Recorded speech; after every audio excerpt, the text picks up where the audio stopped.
이번 주제는 복음 이야기입니다. 여기 아주 흥미로운 몇 가지 이야기가 나옵니다. 저는 예전에 이런 체험을 해봤습니다. 어느 휴일날 아침에 평소와 달리 늦잠을 자고 있는데 밝은 햇살이 창문을 통해 내 방 안을 비출 때 그때 눈앞에 펼쳐지는 것은 수많은 수천의 먼지가 피어오르는 장면이었습니다. 또 얼굴에 무엇이 묻은지 모르고 지내다가 거울을 보고서야 그제서야 얼굴이 깨끗하지 않다는 것을 깨달은 적이 있습니다. 많은 경우 우리는 이와 같습니다. 우리에게 빛이 비추기 전까지, 우리가 거울 앞에 서기 전까지 우리는 우리의 참된 상태를 알지도 깨닫지도 못하는 경우가 많습니다. 흥미롭게도 누가복음 15장에는 세 가지 이야기를 통해서 우리의 참된 상태를 보여주고 있습니다. 우리가 진지하다면 우리는 이 말씀을 통해서 오늘 우리의 참된 상태를 보게 될 것입니다. 그 첫 번째 이야기는 길 잃은 어린 양입니다. 이 길 잃은 어린 양은 배회하며 방랑하며 어디로 와서 어디로 가는지 알지 못한 채 발 앞에 있는 풀만 쫓아 사는 사람의 상태를 말해줍니다. 우리가 만약 이 땅의 의식주와 이 생의 누림만을 따라 살고 내세의 종말을 생각하지 않는다면 우리는 이 길 잃은 어린 양과 같습니다. 그 두 번째 이야기는 잃어버린 한 드라크마 이야기입니다. 그 은하는 매우 귀중한 것이지만 땅에 떨어질 때 그 가치를 잃어버리고 흔적도 알지 못하게 사라지게 되는 것입니다. 만약 우리가 세상이나 세상의 것이나 죄악에 떨어져 산다면 하나님 앞에 우리의 가치는 아무것도 없고 흔적도 없는 삶인 것입니다. 우리는 잃어버리지 말아야 할, 되찾아야 될 귀한 은하인 것을 볼 필요가 있습니다. 그 세 번째 이야기는 집을 나간 탕자의 이야기입니다. 아버지 집을 나가 자신이 얻은 분깃과 재산을 결국에는 탕진하는 아들입니다. 모든 것을 다 써버리고 아무것도 남지 않을 때에야 비로소 자신이 잘못되었다는 것을 깨닫게 됩니다. 믿는 이들 중 많은 이들이 인생을 다 쓰고 병마와 싸울 기력이 없을 때 그제서야 하나님께 돌아오는 것은 이상한 일이 아닌 것입니다.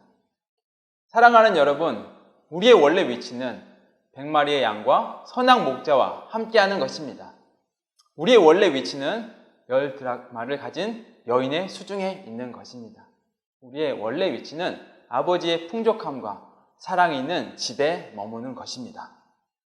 그러므로 우리에게 한 가지가 요구되는데 그것은 돌아가는 것이며 돌이키는 것입니다.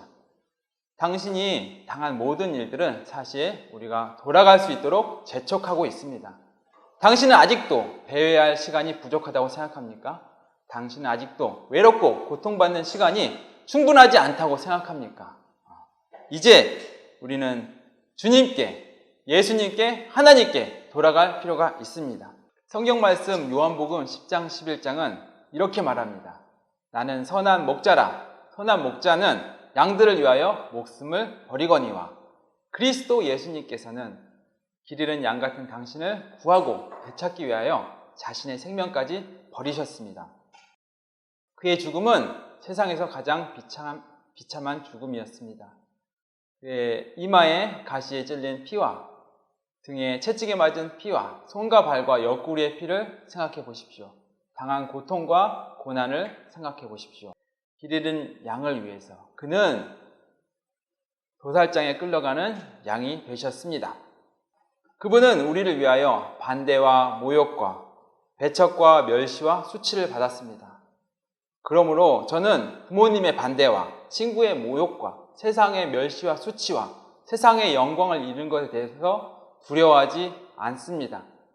둘째로 그 영은 여인으로서 등불을 켜고 집안을 쓸며 잃어버린 한 드라크마를 찾을 때까지 세심히 찾고 있습니다. 이것은 한 죄인이 회개하도록 그 안에 비추고 드러내고 쓰는 일을 하는 것을 말합니다. 오늘 우리 가운데 많은 일들이 벌어지고 있습니다. 그 가운데서 그 여인은 우리의 내적인 마음에 빛을 비추고 쓸고 계십니다. 그러므로 저는 그 영에게, 그 여인인 영에게 마음을 열어드리기 원합니다. 끝으로 하나님은 아버지로서 집 밖에서 탕자를 기다리고 있습니다. 그분은 꾸중하고 훈계하기 위해서가 아니라 사랑함으로, 긍휼히 여김으로 집 나간 탕자를 애타게 기다리고 계십니다. 하나님이 우리의 눈을 열어주사 하나님께서 우리를 얼마나 사랑하는지, 하나님께서 당신을 얼마나 사랑하는지를 볼 수 있기 바랍니다. 당신은 그분을 멀리할 수 있겠지만 그분께서는 당신이 없으면 안 됩니다. 당신은 그분을 잊을 수 있겠지만 하나님께서는 당신을 결코 잊지 않습니다. 당신은 그 큰 사랑을 거절할 수 있겠지만 하나님은 여전히 당신을 사랑하고 있습니다. 그러므로 돌이키십시오. 다만 원래의 우리 위치, 나의 위치로 돌아가는 것입니다. 다만 우리의 마음을 열어 하나님께 향하는 것입니다. 하나님은 세상을 이처럼 사랑하셨다고 성경에 말하고 있습니다. 요한복음 3장 16절을 제가 말씀해 드리겠습니다. 하나님이 세상을 이처럼 사랑하사 독생자를 주셨으니 이는 저를 믿는 자마다 멸망치 않고 영생을 얻게 하려 하십니다. 많은 사람들은 하나님에 대해서 오해하고 있습니다. 하나님이 나를 사랑하지 않으실 수도 있겠다. 나같이 죄가 많고 허물이 많은 사람을 어떻게 사랑할 수 있겠는가, 이렇게 생각할 수도 있지만 성경에서는 하나님이 세상을 이처럼 사랑하셔서 독생자를 주시기까지 사랑하셨다고 말하고 있습니다. 이 세상은 바로 타락한 사람을 말하는 것입니다. 우리가 죄가 있고 타락하고 허물이 많을지라도 하나님은 우리를 사랑하십니다.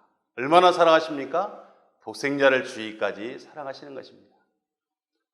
그러므로 그분은 멸망치 않고 모든 사람이 구원을 받기를 원하십니다. 독생자를 주셨으니 저를 믿는 자마다 멸망치 않고 영생을 얻게 하려 하십니다. 하나님은 우리가 영원한 생명을 얻기를 원하십니다. 성경의 다른 구절을 하나 읽어드리겠습니다. 하나님은 모든 사람이 구원을 받으며 진리를 아는 데 이르기를 원하시느니라. 하나님은 모든 사람이 구원을 받기를 원하십니다. 이것이 바로 하나님의 갈망인 것입니다. 하나님은 어떤 사람도 멸망에 이르기를 원하지 않습니다.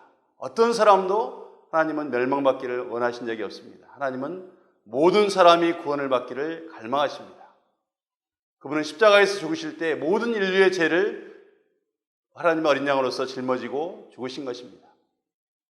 그러므로 요한은 말하기를 요한복음 1장 29절에서 보라 세상 죄를 지고 가는 하나님의 어린 양이라고 말하고 있는 것입니다. 그분은 모든 사람의 죄를 짊어지시고 십자가에서 죽으셨습니다.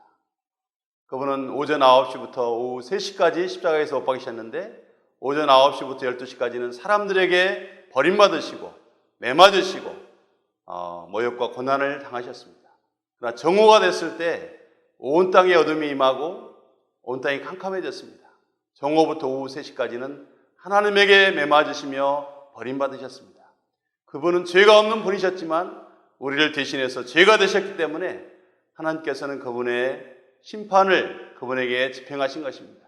하나님은 공의로우시기 때문에 반드시 죄는 심판하셔야 됩니다. 그렇기 때문에 하나님은 그분의 공의의 요구를 만족시키기 위해서 그분에게 심판을 집행하신 것입니다. 우리가 알듯이 하나님은 사랑의 하나님이라는 말을 많이 들었습니다. 그리고 그분은 공의로운 또한 하나님의 속성을 가지고 있습니다. 하나님이 사랑의 하나님이라면 죄를 범했을 죄인을 심판한다면 하나님의 사랑이 어디 있느냐고 말할 것입니다. 그러나 그분이 사람이 되어 오셔서 우리를 대신해서 십자가에서 우리의 죄를 대신 담당하시고 죽으심으로 그분의 사랑을 확증하신 것입니다. 그러므로 그분의 공의가 만족게 됐고 그분의 사랑이 나타난 바 된 것입니다. 그리고 누구든지 예수 그리스도를 믿을 때 하나님은 우리를 의롭다 하시는 것입니다. 십자가에서 피를 흘려주셨는데 그 피는 다만 사람의 피가 아니라 하나님의 피이기도 한 것입니다. 그러면 그의 피의 효능은 영원한 것입니다. 누구든지 예수 그리스도의 피를 힘입어서 하나님 앞에 담대히 나갈 수 있고 정말 예수님을 믿을 수가 있는 것입니다. 출애굽기 12장에 여기에 대한 좋은 예가 있는데 어린 양을 잡아서 그 피를 좌우 설주와 임방에 발랐습니다. 바를 때 어떻게 발랐는지 아십니까? 작은 그릇에다가 우슬초를 취해서 우슬초를 가지고 피를 이렇게 바른 것을 보게 됩니다. 우슬초는 뭘 말합니까? 솔로몬은 말하기를 담에 나는 우슬초부터 시작하여 레바논의 백향목을 언급했습니다.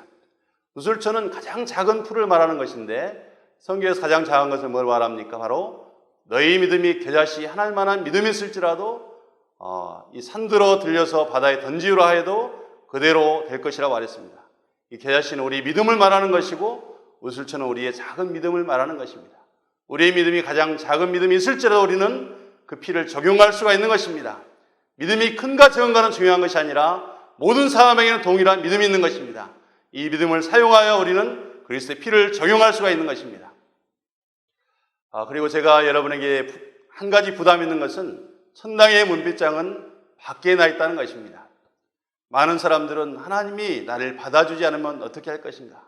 나 같은 사람이 어떻게 구원을 받을 수 있을까? 이렇게 생각할 수도 있겠지만 천당의 문빗장은 밖에 있다고 말하고 있습니다. 안에 있다면 우리가 하나님께 이렇게 열어달라고 요청할 필요가 있겠지만 밖에 있다면 우리가 열고 들어가는 것입니다. 우리가 어떻게 해야 구원을 얻겠습니까? 물어봤을 때 성경의 답변은 누구든지 주 예수의 이름을 부르면 구원을 얻는다고 말하고 있습니다.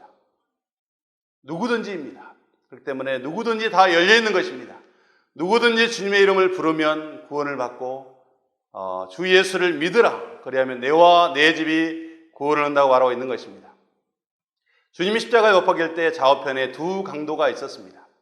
그 강도들은 일생 동안 흉악한 범죄를 저지르고 십자가에 못 박힐 정도로 정말 이렇게 악한 사람들이었습니다. 그러나 마지막 그 순간에 그 두 강도 중에 한 명은 주님을 영접했습니다. 그리고 주님께 말했습니다. 주여 당신의 나라 임하실 때에 저를 기억하소서. 이렇게 한마디 했을 때 주님은 약속하셨습니다. 오늘 내가 나와 함께 낙원에 있으리라. 구원을 받는 것은 어떤 선을 행해서 어떤 좋은 행위를 해서 받는 것이 아닙니다. 두 손이 다 이렇게 십자가 못 박혀 있고 아무것도 할 수 없는 사람이 무슨 선을 행할 수가 있겠습니까? 몇 시간밖에 못 사는 사람이 어떤 선을 행할 수가 있겠습니까? 다만 주 예수님의 이름을 믿고 성경이 이렇게 말하고 있습니다. 내가 내 마음으로 예수를 주로 신뢰하며 하나님께서 그를 죽은 자 가운데 살리신 것을 내 마음으로 믿으면 구원을 받는다고 말하고 있습니다. 그를 따라 주님의 이름을 같이 부르시곤 합니다. 주 예수님, 주 예수님. 우리가 이렇게 주님의 이름을 부를 때 우리는 구원을 받게 되는 것입니다. 구원받은 뒤에 돌이켜보면 우리는 어떻게 봅니까? 당신은 창세전에 그리스도 안에서 선택되었습니다. 이런 말씀을 우리는 보게 되는 것입니다.